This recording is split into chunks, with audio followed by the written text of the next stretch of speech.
I gotta get used to wearing barrettes in my hair. What's up, guys? This is your girl LarryBoy Fanatic, and today we are doing another plot hole video. This time on LarryBoy and the Angry Eyebrows Trouble. Yes, we are gonna tackle that episode again. So seeing that Awful Alvin didn't put much effort in presenting his angry eyebrow scheme in the episode in question, seems like we're gonna have to put a lot less effort in our presentation.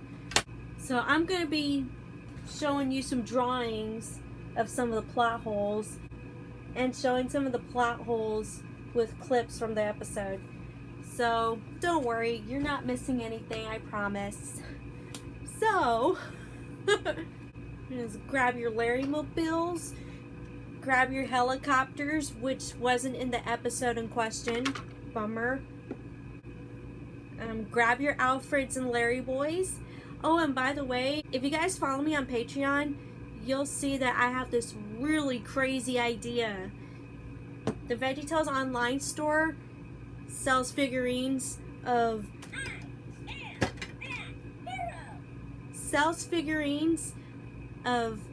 these guys, LarryBoy and Alfred. If you want me to buy a bunch of these, please let me know in the comments, and also consider joining my Patreon. Remember, $1 or more will get you featured at the end of a video, and you'll also see sneak peeks of upcoming episodes before they go live. So if you want me to do a video on a bunch of these, because I'm thinking about getting like 10, 15 of these, consider joining the Patreon. Anyways, let's get on with today's video. Gotta love this thing. Alright, here we go. We got our plot holes listed on here. You know, I wasn't too happy with the rough draft, so I had to revise and edit. There were certain things I had questions on, but then it's like I looked at the episode again and I was like, oh, well, it's not really a plot hole because I already know the answer. Alright, so yeah, so I came up with 10 plot holes that either confused me, or I don't want to say angry, but disappointed. So okay, here we go. Do we have a... Okay, so the first plot hole is, why a happiness parade? It just seems like out of nowhere. Celebrating random things nowadays. It's like I can go into town and be like, oh hey, we need a national Larrymobile day. We need to celebrate the Larrymobile in all its glory. But then people will be like, what for? So the same is true here, because the happiness parade, I would say it's not as important as the tricentennial celebration that happened in LarryBoy and the Bad Apple. I mean, I understand that because there was history behind it. There was a story behind it. You see that in that scene where Alfred is at the library and he watches this old-timey video on, like, this documentary on the first Thanksgiving of Bumleyburg, or its founding. Yeah, the founding with Obadiah Bumley.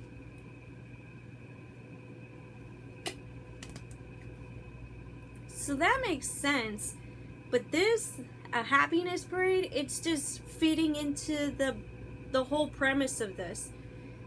Like, it's just there. I understand it's like an establishing point to establish that this is going to be an Angry Eyebrows episode related shenanigans, whatever. So it was forced in, it was tacked on. Alright, so here we go. The second plot hole number 2. The eyebrows are able to destroy things now. And let me explain.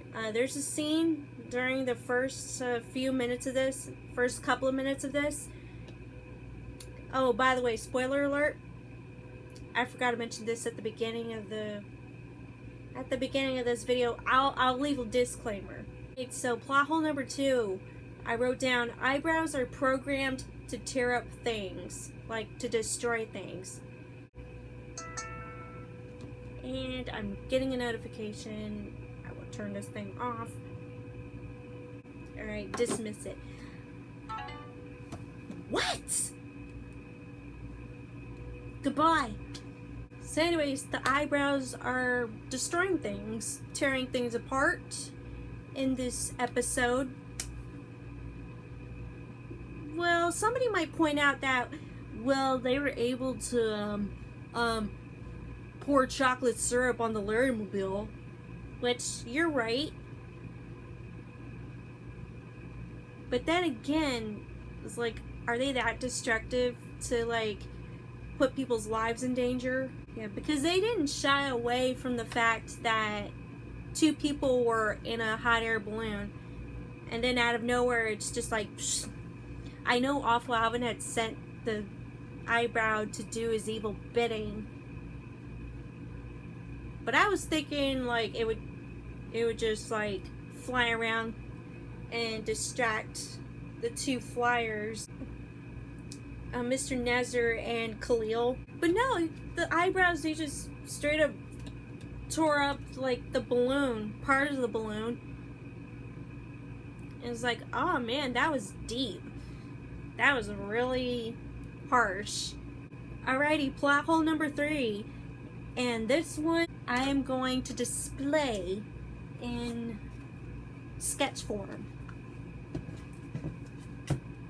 So let me bring the camera over here. Alright, so here we go, ladies and gents. See, I run my catalyzer through whatever and all that shebang-a-bang. Okay, just kidding, you guys. Alright, so this one's a 2-parter. The first one is when Awful Alvin sneaks into Town Hall to do his voter fraud scheme or whatever to try and become the Grand Marshal for the Happiness Parade. So when I saw this and he was able to sneak into the mayor's office, I was like, okay, wasn't there anybody that tried to stop him? Like, where's the security? It's like, did they go to sleep or whatever? So I drew the guy at the desk or whatever, who was in LarryBoy and the Bad Apple. Like right before the Bad Apple ties him up in spider webs or whatever. So I found it a little suspect that there was 0 security in that building. Now you can't tell me, oh well, everybody was hearing the announcement from the mayor from the stage or whatever. That's where everyone was at the time. No, there had to be like some kind of security personnel still in the building, and they could just watch from the television or outside. I don't want to draw any conclusions here. Try not to. But it's like, it's just there. And then the second part of plot hole number 3, how was Awful Alvin able to sneak Lampy out of the building? Because remember, in the episode, Awful Alvin left Lampy to spy on the mayor, and he was able to hear their conversations because he had put a mic or something in Lampy's shade or whatever, so that he could hear the conversations from outside. So if Lampy was already spotted and assumed that Lampy had a job with the mayor, yeah, that was a stupid assumption. It was like, I mean, seriously, what's to stop anybody in that building from throwing this guy into the dumpster? Like, we don't even know how Awful Alvin was able to get back Lampy if Lampy was already spotted, like, stupidly. LarryBoy thought that Lampy had a job with the mayor, which was untrue. So that was stupid. Alright, so back over to you, LarryBoy Fanatic. Plot hole number 4. How did Awful Alvin obtain a pizza truck? Like, we see him drive a pizza truck while he's spying on the mayor or whatever. And some of you were like, oh, well, maybe he stole the pizza truck. Or maybe he, well, my guess was that he works as a pizza delivery person or whatever. I don't know. I meant that as a joke. then you're able to afford to animate the dance of villainy, which was not in this episode. Not in this episode. That was why I made that joke. Alright, so the eyebrow catalyzer. Plot hole number 5. So we have a machine that supposedly establishes how the eyebrows are created. Okay. But it's like, it wasn't in the original source material. I understand that they were trying to give us an explanation of how the eyebrows came to be. But it's just like out of nowhere. And it wasn't really talked about much. Only mentioned here and there. And then that's where we have that stupid chalkboard drawing. It's like you couldn't even opt for like a computer slideshow or whatever. Gosh, even the alchemist had like a slideshow illustrating his evil plans. And I thought that was the lowest of the low for villain presentations. But here you have a chalkboard drawing of, oh, this is the catalyzer. This is somebody going from happy to angry. And you have all these stupid, pointless math calculations. It's just filler. So you mean to tell me that the alchemist presentation of his evil schemes is better than this? Then that's a new low. Sorry. It's definitely a new low. Alright, plot hole number 6. Oh my god, this angered me so much because it breaks lore. It goes against the established canon. The eyebrows are parasites. No kidding. It's like they can attach onto your forehead at any time. I mean, you don't have to be angry. It's like you could just be sitting there enjoying the day, and then all of a sudden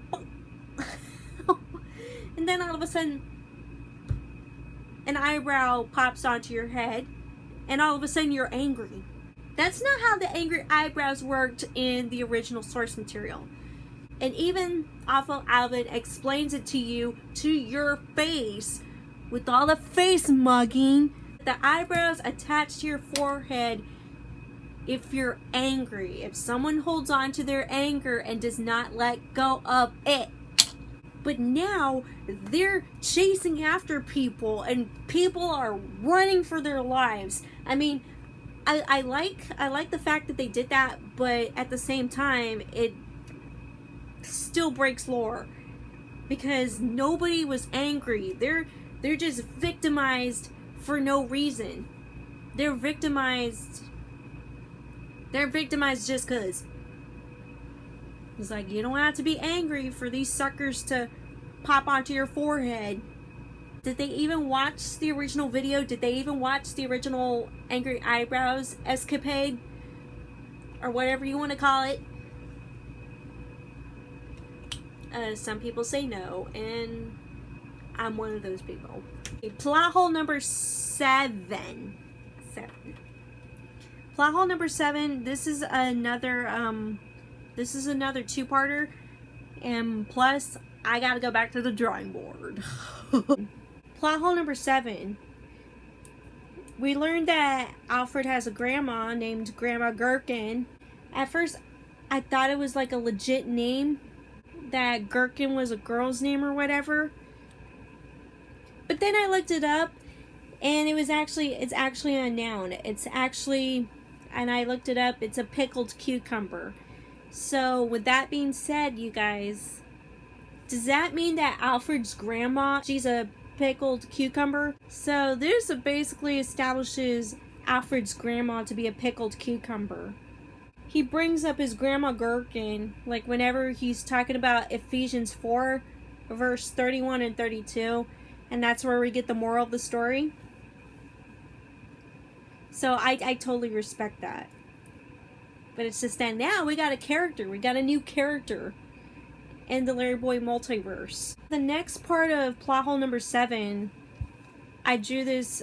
I tried my very best to draw a a soda cup, like with a straw or whatever. So being angry makes you thirsty, I guess. There's a part near the end of the scene where LarryBoy is going out to save the day, but before he does that, he goes over to drink from a soda cup or whatever, and he's like, being angry sure makes you thirsty. I felt like it's a throwaway line. It's like, okay, being angry makes you thirsty, so I had to take a sip of my cherry Coke because, yeah, of me talking, and I mean, that should have been it. That should have been it. Talking for a long period of time makes you thirsty. I get that. I don't know. I mean, it's just, it sounded random. Alright, so plot hole number 8. This is like representing the scene where LarryBoy is on stage. He's talking to the people to let go of their anger, to speak a blessing to one another. He's on stage. That's why I put, hey guys, listen up. You might or might not see it, but there's like these orange dots. These orange dots from this orange highlighter. It's like they're all listening to him and they're letting go of anger. They're speaking a blessing to one another.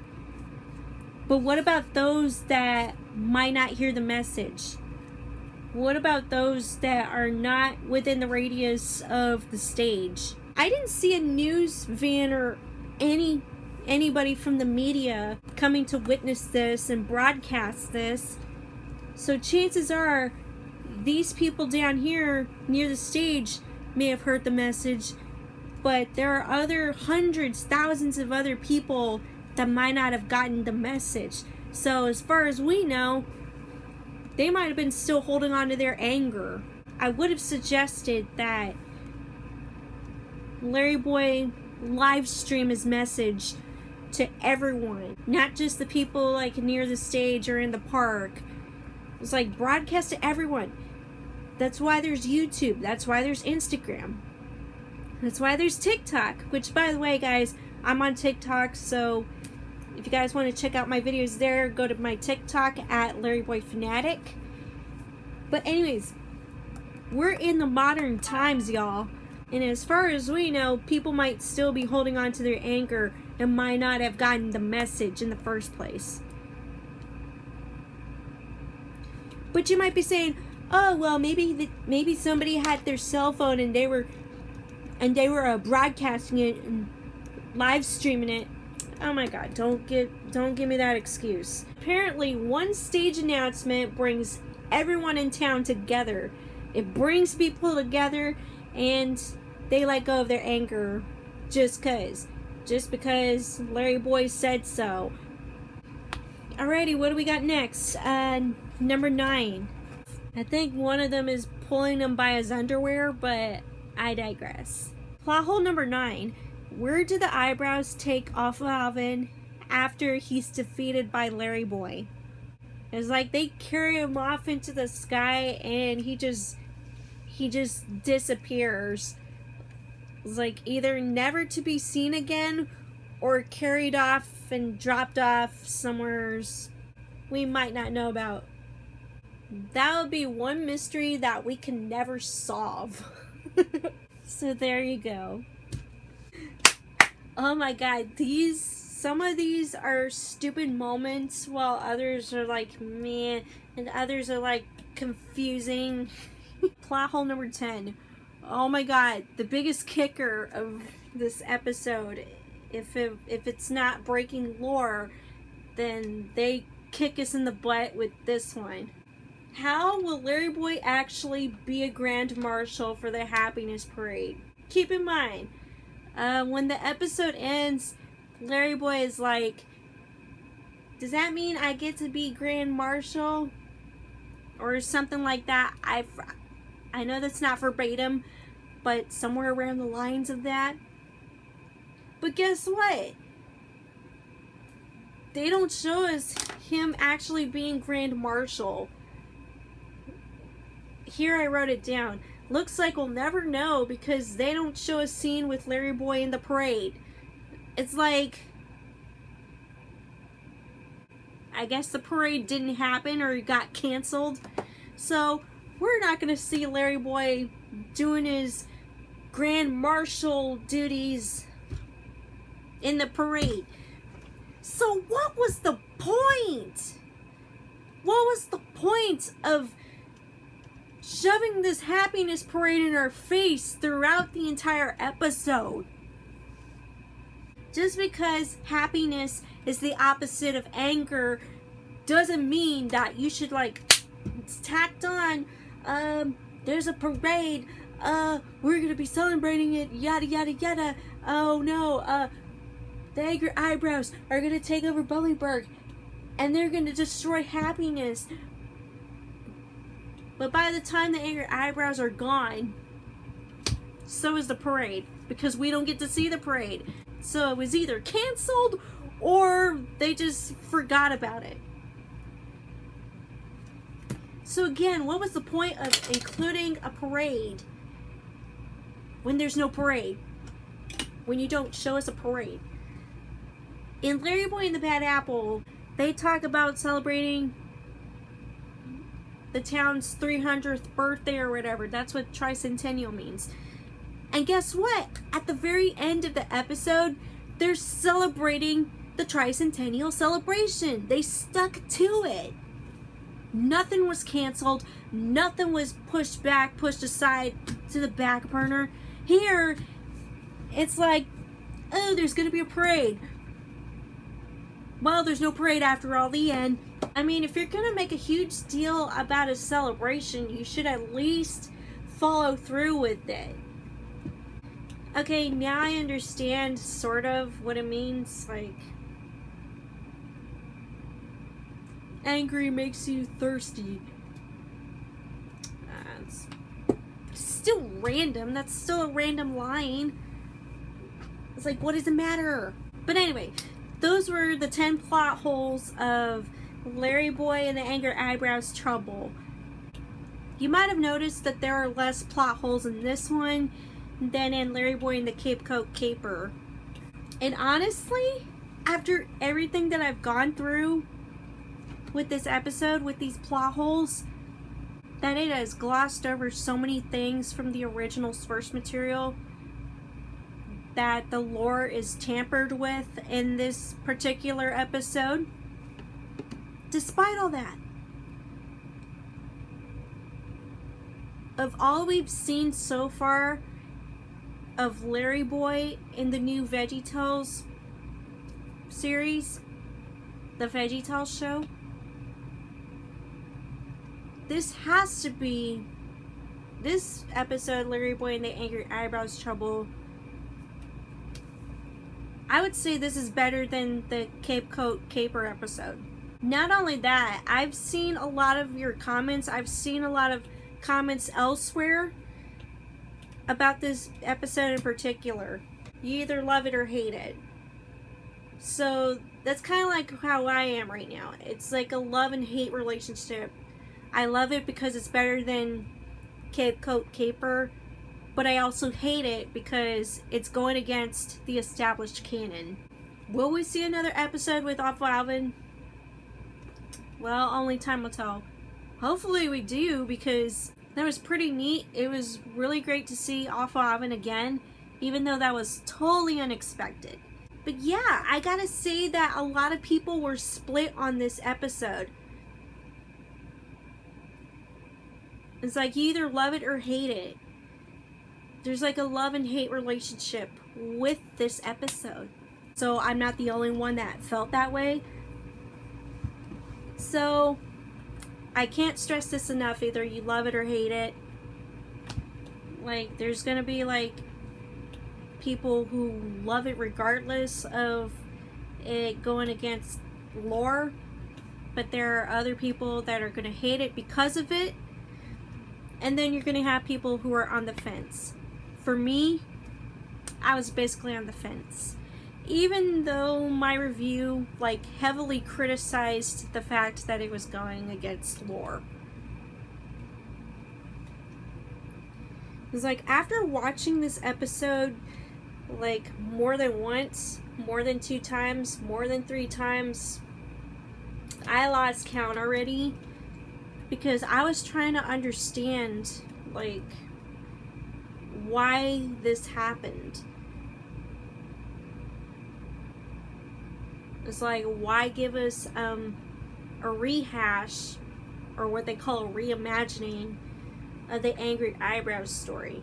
I mean, I appreciated it because I wasn't into like the superhero school or whatever, or the Daily Bumble and all that, because that was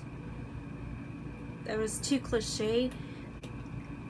And you know what? The best part of this episode was the fact, that's just it. It's now a fact that Awful Alvin was able to go from one universe to another. It was like they did it. They found a way to combine those universes. The CG universe and the Cartoon Adventures universe. They found a way to bring them together to create the multiverse. Awful Alvin made it happen. I know that's not a good thing because he's a villain, but it's a fact. It's fact. It is now canon. Even as he flies off into the sunset with the eyebrows who now turned on him because he got angry, it's still a fact. And I'm out of cherry Coke. Now, what I'm hoping that's not a fact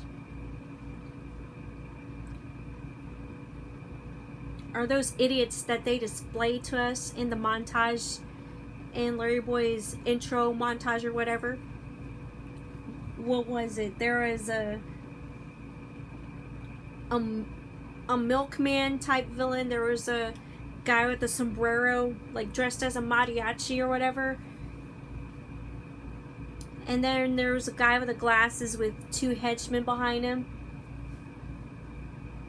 You can't sell me with those villains. All they are right now are posers. They think they're villains, just like Dr. Flurry was thought to be a good villain, which, by the way, they were super wrong. If they're gonna go back to giving us generic villains or whatever, then there really is no point in watching future LarryBoy episodes in the VeggieTales show. I don't want to see the mariachi guy. I don't want to see the milkman bandit type whatever. I don't want to see the guy with the glasses with those henchmen. I do not want to see those ever. I don't want to see them ever, because that's just telling me that you're slacking off on good storytelling. You're slacking off when it comes to villain creation. I mean, think about it. It was like in yesteryears, we had the Fifth from Outer Space, we had Rumorweed, and we had Bad Apple. We had Awful Alvin, which you supposedly toned down in the VeggieTales show. We had the Alchemist. We had Greta Von Gruesome. Even though the Alchemist was pretty terrible, the character design was great. So I don't know what is going through your mind when you're showing me like these posers, these so-called villains that we're supposed to believe that LarryBoy goes against. That LarryBoy's gonna go against. But you know what, you guys, I give this montage the benefit of the doubt, because it's a montage. It's just establishing LarryBoy as a superhero, blah blah blah. But then again, we see scenes of Awful Alvin, we see scenes from Scalini, the bandit from the previous episode. So that's basically saying that it's gonna be fact. That all those posers, all those wannabe villains are gonna be in this show. And that there's nothing we can do about it. But you can do something about it by not watching those episodes because they're uninteresting and you can't sell me with those first impressions. You can't sell me with those villains when we don't know what they can do, what they're capable of. Keep in mind, in the previews of the classic LarryBoy episodes, they were able to sell us right away with the fib going from small to huge. And then in the rumor weed previews, they sold us with an anthropomorphic weed that just spreads like wildfire. And they build up the mystery to, okay, what's this rumor weed gonna do? What is this thing capable of? And I think they show the mother weed in the previews as well. Yeah. And even in the previews of Awful Alvin's video, LarryBoy and the Anchored Eyebrows, the original one, they sold us with a great villain. They sold us with what Awful Alvin can do when he's not being carried off for whatever. It's like, sell us with something good. Give us something. Sell us something. They couldn't even do that with Dr. Flurry. The teaser trailer was like, it's no longer on their YouTube channel, but you can find it somewheres. All he did was show stills of characters and all that. And I think I talk about that in one of my videos. And I talk about in my podcast episode, The Rise and Fall of the League of Incredible Vegetables. I'll leave a link to my podcast episode in the description. But you know what? That's just lazy. But anyways, guys, I'm getting off topic and I need some cherry coke because my voice is getting sore. But anyways, you guys, I hope you guys enjoyed the video. If you like this video, please give it a like and please subscribe to the channel. And I'm going to be probably posting these I will make these a public post on my Patreon. Oh, and speaking of that, if you want to support the show, donate to my Patreon. $1 more will get you featured at the end of a video, and you'll see sneak peeks of upcoming episodes and things before they go live here on the YouTube channel. So that's a lot of fun. Oh my god, I just realized I'm wearing my League of Incredible Vegetables t-shirt. Oh my god, we were just talking about them. Imagine that. Alright, so I'm gonna get out of here, you guys. Anyways, you guys, thank you so much for watching. And until next time, this has been your girl, LarryBoy Fanatic. The eyes and plunger ears of the LarryBoy multiverse. See you guys.